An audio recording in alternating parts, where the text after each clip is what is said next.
David, the apparent moves by the Obama administration to raise money for Haiti, the Hollywood liberal community raising money for Haiti, the Zionist-controlled media in a feeding frenzy about raising money for Haiti.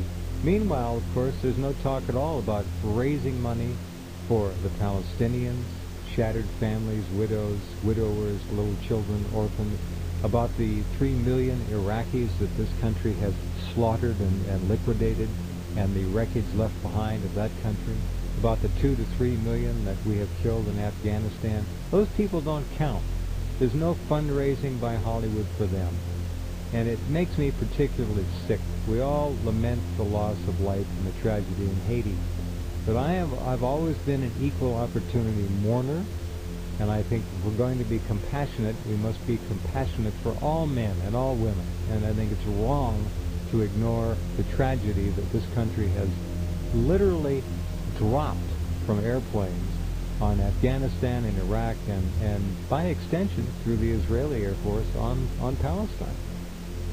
Yeah, I've always believed, Jeff, that a selective morality is immoral, that human suffering is human suffering, and it is ironic that we have so much focus on what's going on in Haiti, and yet under the power of this international Zionist cabal, you might say, we've launched these incredible wars of terror in a real sense, that have resulted in the death of millions of people and countless tens of millions who suffered from loss of family members, loss of limbs, sickness, unhealth. Even our blockade of Iraq, which was totally unjustified, by the way. Saddam used to be our friend, but the Zionists didn't like Iraq because it was a powerful military force. After we aided Iraq, by the way, to become a military force, we wanted Iraq to go against Iran, which was another Israeli enemy. But even the blockade itself caused a million Iraqis to die, and mostly older people and children.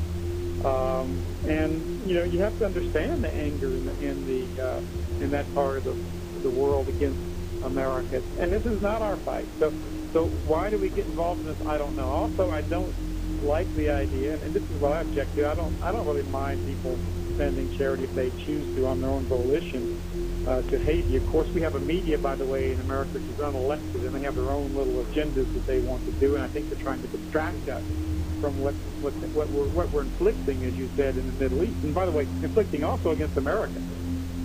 How many trillions of our dollars? When you spend trillions of dollars of people's national treasure, that affects lives. That affects people's ability to feed their families. It affects the ability of people to get proper medical care, or for older people to get the treatment and care that they need in their lives. And our government's done that. Plus, we've had 50,000 Americans suffer grievous wounds and crippling, maiming, blinding in these wars for Israel. And of course, we've had hundreds of thousands. We've had separations from home. How many hundreds of thousands of marriages has this war? We called up our National Guard. We thought they'd never be called, right. Service to protect America. We've lost really their whole families because of this separation and strain and difficulty. How many have lost their businesses and how many have suffered mental problems? And their own Pentagon says that fully hundreds of thousands of American veterans are suffering severe mental impairment, as well as tens of thousands of actual injuries to the brain itself from this war. So I don't understand this focus. I agree with Davy Crockett, the famous speaker of Congress, when he said that, they were talking if Congress was trying to give a pension to a widow in Washington, and David Crockett said, well, that's fine. He said, and if you want to give that personally, fine, but how can you take from other people who are suffering to provide, say, medical treatment for their own child, or who are trying to, who's suffering from to feed their children, take their money for them without choice and taxes, and then take their money and give it to someone else you choose to give it to? I don't understand that, and I still don't understand that today. Very well said. Interesting, Davy Crockett was in Congress. People don't know that. Yeah, he was, and it was a famous speech, and he said, it's not your money to give. There was a lady there there working behind the Holiday Inn. Her husband had died. She had 3 children she was trying to raise. She was working full-time while trying to raise children.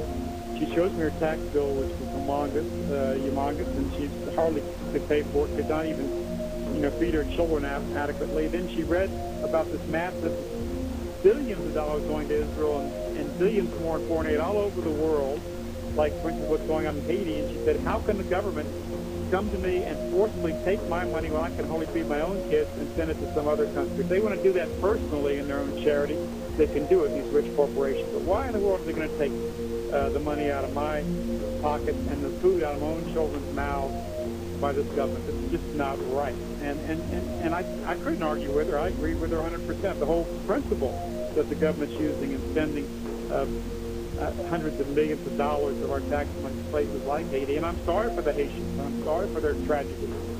And I think it's a terrible thing. If people want to go down there and support them or help them in this time of tragedy, fine. I also think that we should also understand that the Haitians have a degree and a responsibility themselves in terms of the crisis that they face. To give an example, there was an earthquake. It was a 7.1 earthquake in Haiti that caused this great damage. Well, there was also an earthquake of equivalent power in the San Francisco Bay area with 12 million people in it. In the San Francisco Bay area, there were 60 people that died from the same strength of an earthquake in Haiti. Who knows how many died now? I think the numbers are being inflated by the media. They're saying 150,000 now, but it's probably more like about 30,000. But at least 30,000 died in Haiti from this thing. And that's because there was the bribery, the corruption, the endemic problems in Haiti. These buildings did not have proper standards. And as soon as the fake came along, they fell. In fact, in the richest sections of Haiti, where the houses were built more according to code and with better building possibilities. In Port-au-Prince itself, in fact, they had almost no damage in those areas. It was just this terrible, incredible corruption that exists in this country.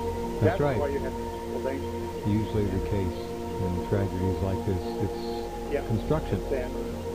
All right, back in just a minute.